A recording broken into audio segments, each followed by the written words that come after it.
Alright guys, so went over to the local tire shop and they're gonna charge me $100 just to do the swap. So I thought that was pretty ridiculous.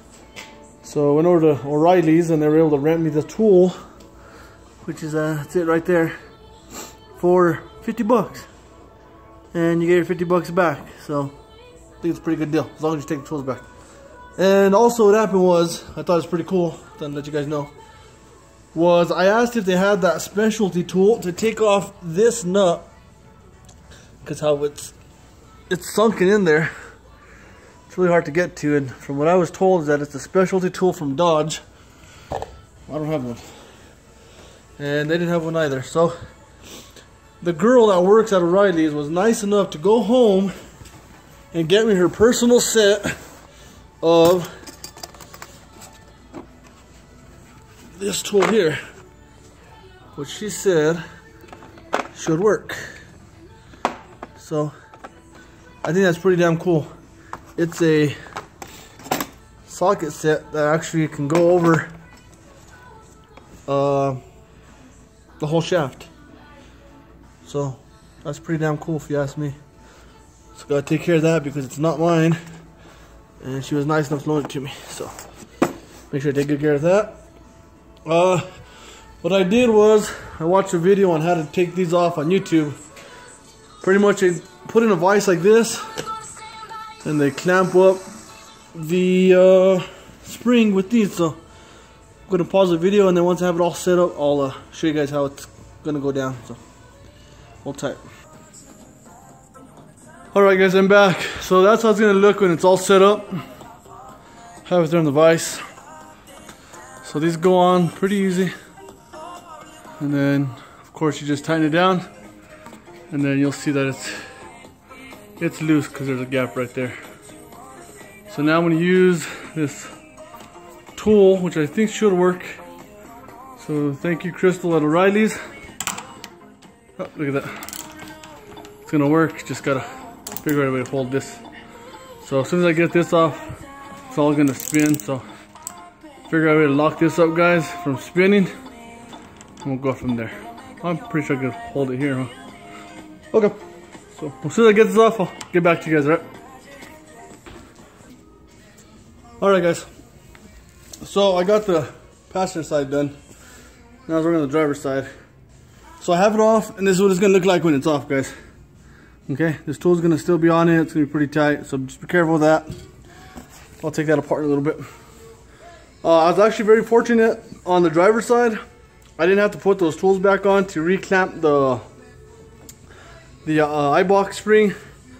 The nut actually grabbed right away on a few threads, and I was able to get it on, and then just compress the spring like that and lock it in. Probably because it's a lowering spring, it's, you know, it's a little bit shorter.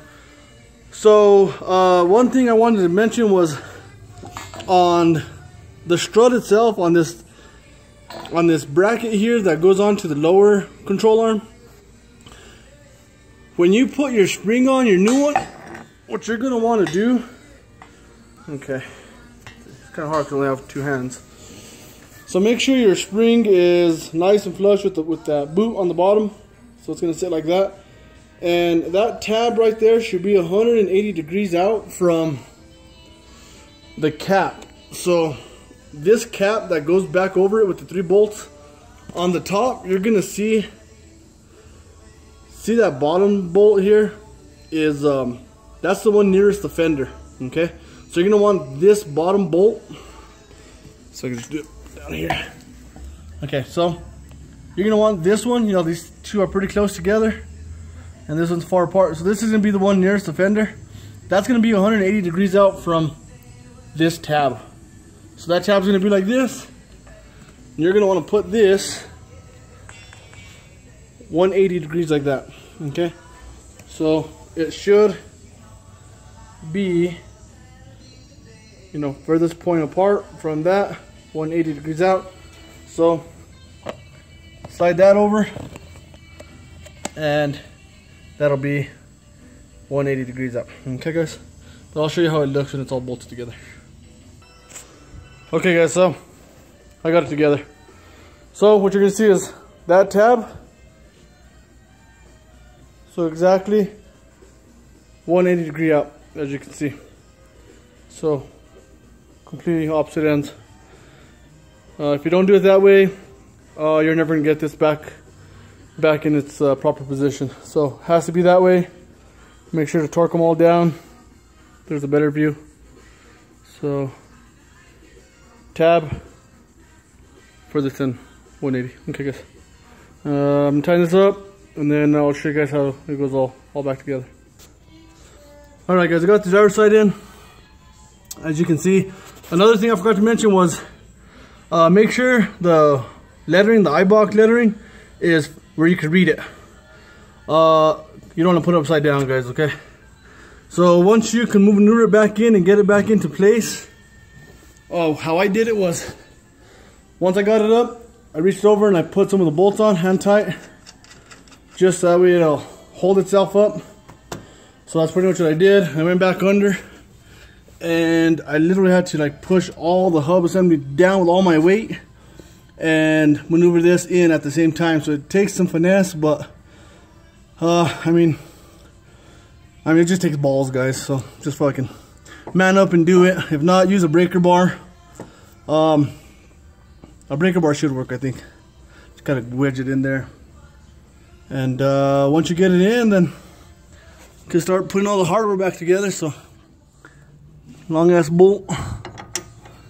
Let's see if I could use. I can man up myself, and I gotta use both hands. Alright guys, well, you get the point. Let's put the hardware all back in, and once again I'll do a video when it's all put back together.